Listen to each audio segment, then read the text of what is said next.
சுவிசேஷம். இந்த நாளுக்குரிய தேவ வார்த்தை.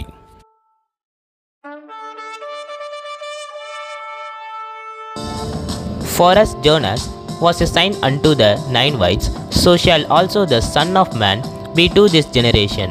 Luke 11:30. యోనా నినెవే పట్టణస్థులకు ఎలాగూ సూచనగా ఉండెను, అలాగే మనుష్య కుమారుడును ఈ తరము వారికి సూచనగా ఉండును.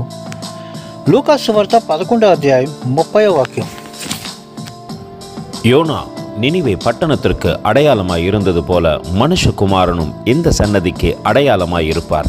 லூக்கா 11:30. அன்பின் தேவ பிள்ளைகளே, இயேசுவானவர் யோனாவை காண்பித்து கொடுத்து அவர் எப்படி அடையாளமாய் இருந்தாரோ அப்படியே இயேசுவானவரும் அடையாளமாய் இருக்கிறார் என்று வேதம் சொல்லுகிறது. ஆனால் ஆண்டவர் சொல்லுகின்றார் சீஷர்களை பார்த்து, நீங்கள் கடந்து சென்று எனக்கு சாட்சியாய் இருங்கள் என்று.